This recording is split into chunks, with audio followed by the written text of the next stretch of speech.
Bonjour à tous et bienvenue sur Velay Attractivité. On se situe aujourd'hui rue Raphaël au Puy-en-Velay pour rencontrer Johan et Célia. Johan nous vient de Saint-Étienne, Célia d'Avignon et ils sont tombés sous le charme du Velay pour reprendre le restaurant Le Chat Merlin. Je vous invite à me suivre.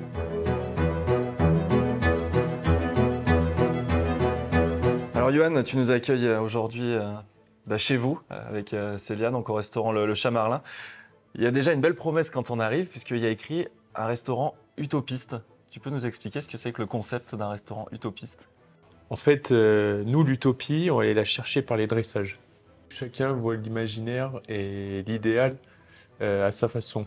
Il y a beaucoup de dressages qui sont cachés, camouflés. Et quand on arrive à table avec les assiettes, les gens ils veulent tout de suite lever la feuille, aller chercher ce qu'il y a dessous. Donc voilà, c'est un peu comme ça qu'on va aller chercher la définition de notre restaurant en cuisine. On va reprendre sur l'origine de votre arrivée ici avec Célia, puisque vous n'êtes pas originaire d'ici tous les deux. Racontez-nous comment vous êtes tombés sous le charme du Puy-en-Velay et du restaurant. Ouais, c'est vrai qu'on n'est pas de là, de la région. Célia, elle est avignonnaise. Moi, je suis stéphanois. On s'est rencontrés à Avignon. On a travaillé 6 ans ensemble. Et donc après, on a envie un petit peu d'être chez nous, comme tu as dit, quoi. Du coup, grosse recherche de restaurants. On avait un petit peu l'idée d'être entre les deux, quoi, entre elle, Avignon, moi, Saint-Étienne. Du coup, qu'est-ce qui se propose? L'Ardèche et la Haute-Loire. Et c'est un copain, en fait, qui nous a aiguillés sur la ville du Puy, qui nous a dit, vous devriez vous rapprocher du Puy, quoi. C'est une ville qui est en plein dynamisme, qui est en plein boom. Et il nous dit, moi, je connais un resto qui est peut-être à vendre. Parce qu'il n'était pas à vendre à la base, quoi. Du coup, on vient dans la ville, on vient un week-end, quoi, on se balade. Et donc on fait 2-3 visites de restaurants et on finit par la rue Raphaël et on finit par le Chat Merlin. Et en fait, quand on est arrivé devant le resto, on n'a pas eu besoin de parler, on s'est regardé, quoi. On n'était pas rentré dedans, on s'est dit, lui, ça peut le faire, quoi. C'est pour nous. Ouais, exactement, ouais, lui, ça peut le faire, quoi. Ok. Toi, comment tu définirais ta cuisine? Parce que tu nous as dit que tu maîtrisais l'art du dressage avec plein de petites surprises.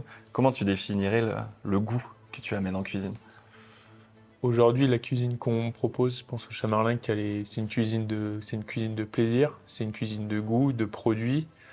Voilà, on s'éclate avec les produits de la région, ça reste une cuisine assez régressive, gourmande.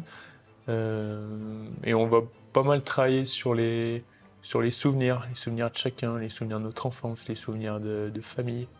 Et du coup, on essaye de retransmettre ce qui nous a marqué nous, on essaye de le transmettre aux gens. Et en fait, on voit qu'on a tous à peu près les mêmes souvenirs. Quand on arrive avec un plat de pâtes à table, les gens ils nous disent « Ah, des raviolis, ça fait longtemps que je peux manger des raviolis. » Voilà, c'est un peu ça l'idée. D'accord.